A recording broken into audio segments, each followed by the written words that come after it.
Agora até falando um pouquinho de investimento e olhando para essa parte de RH e talentos. E eu gosto de falar talentos, acho que você também concorda, do que a Uhum. gente falar de colaboradores ou empregados, porque é isso, né, no final do dia, por mais que a gente tenha tecnologias, a gente precisa das pessoas certas e a gente valorizar elas do jeito como elas são, né, para fazer essa solução acontecer. Então se tu pudesse olhar ali também dentro da ótica dos candidatos mulher, se tiver algum pretexto para falar da GUP, pode trazer também, mas olhando ali como que foi importante essa gestão bem consolidada de talentos para chegar nos resultados que precisava, porque mesmo o teu produto, né, ele falava sobre gestão de pessoas. Então, como que isso tudo foi muito importante e como essa métrica também é vista por esses fundos de investimento e os investidores. Eu acho que isso é muito importante. Um dos primeiros slides em qualquer deck de investimento que você vai fazer é apresentando o seu time, é apresentando quem são as pessoas que estão construindo esse negócio de você, junto com você, porque eu acredito em você enquanto fundadora, mas você não vai conseguir fazer nada disso sozinha. Então, quem é que são as pessoas que estão ao seu redor? E aí eu acho que liderança é uma palavra muito importante que precisa ser trabalhada, independente de você ter cargo ou não. Eu acho que liderança é quando você influencia as pessoas, seja lá como for, para atingir algum objetivo, sabe. E se você não tá conseguindo influenciar, capacitar essas pessoas para fazer isso, você enquanto líder tá fazendo alguma coisa errada. Não é a responsabilidade da pessoa, não é a responsabilidade dela se manter engajada. Você tem o seu papel enquanto líder disso. E nas candidatas, eu acho que o que me ajudou muito foi ter um propósito muito forte. Então, a gente queria empregar muitas mulheres. Então, muitas outras mulheres se aproximavam da gente com esse propósito. Eles acreditavam nisso todos os dias, independente da gente ter dificuldade ou não. Então, ter um objetivo comum entre o time, eu acho que é um fator Sim. primordial.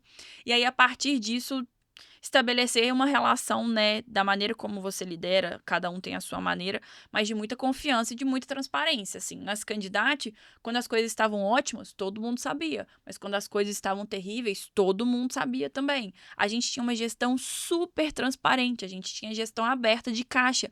As pessoas sabiam o nosso runway, sabia que é o tempo, né, que a gente ainda tinha de existência. Então, por um lado, isso afasta pessoas que não gostavam desse ambiente, o que tá tudo bem, mas permanecia perto as pessoas que estavam ali, sabe.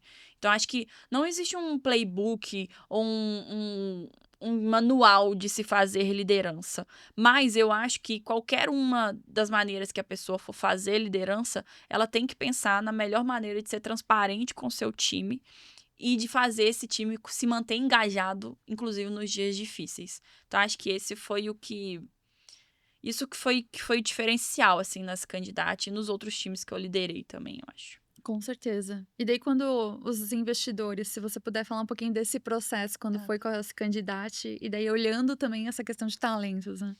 Não, aí já é outra coisa, assim, aqui tem que ser um podcast à parte, mas, brincando disso, né, a decisão de investimento ela é muito difícil também para quem é fundador de startup, né.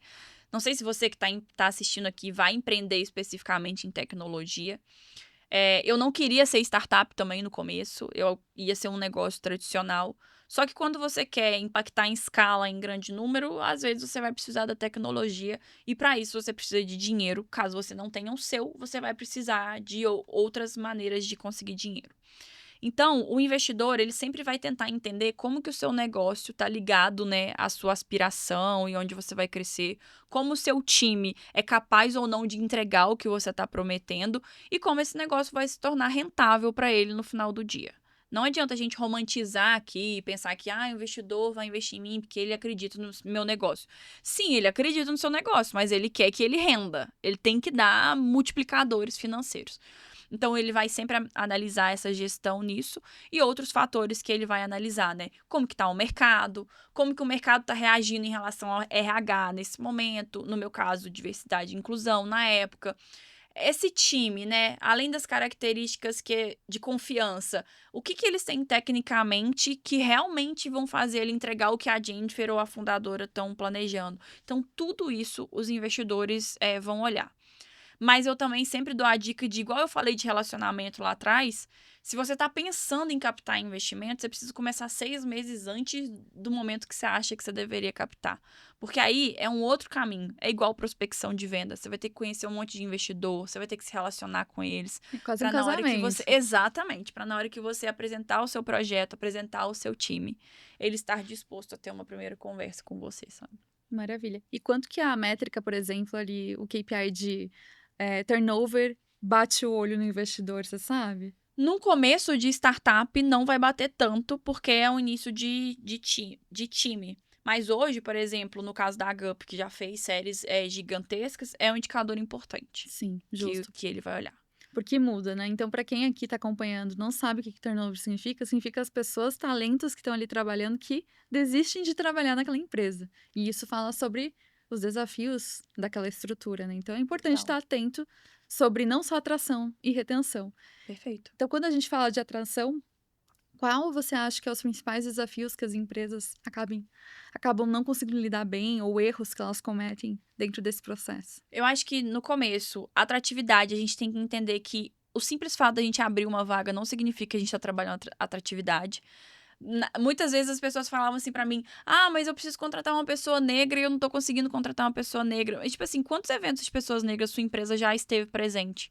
Quantos, quantos canais, né, de pessoas negras sua empresa já fez alguma divulgação enfim, se eu não sou visto, eu não sou lembrado. Então, às vezes, as empresas elas estão tão preocupadas em fazer risoto que elas esquecem de fazer arroz com feijão mesmo, que é a atratividade começa no momento que, para eu atrair essa pessoa, ela tem que se identificar com alguma coisa nessa vaga. E se eu não me relaciono com esse tipo de pessoa, talvez ela não vai se candidatar na minha vaga mesmo. Eu tenho pavor, Cris, quando alguém fala lá: ah, eu abri uma vaga e ninguém se candidatou. Assim, você divulgou no canal certo? Você fez algum esforço de divulgação disso? Então, acho que, assim, o primeiro problema de atração, pra mim, é as empresas não fazerem o básico e quererem fazer processos seletivos mega elaborados, e aí tem dinâmica, e aí tem case, mas não faz o básico de uma boa camada de divulgação, um bom job description bem feito, com as informações completas e tudo mais. Então, acho que os desafios de atratividade permeiam pelos desafios de divulgação e comunicação das vagas hoje, sabe? Perfeito. E acho que é importante até fazer um paralelo pelo que você trouxe, porque isso deve ser uma das reclamações que vocês mais acabam recebendo, por ser uma plataforma ali que está ajudando, né, a inserir pessoas no mercado. Então, é muito complicado, o pessoal não enxerga isso como são estratégias diferentes, né? Uma São coisa é o completamente meio para diferentes. tu conseguir fazer isso, outra coisa é o que você está fazendo como branding num todo.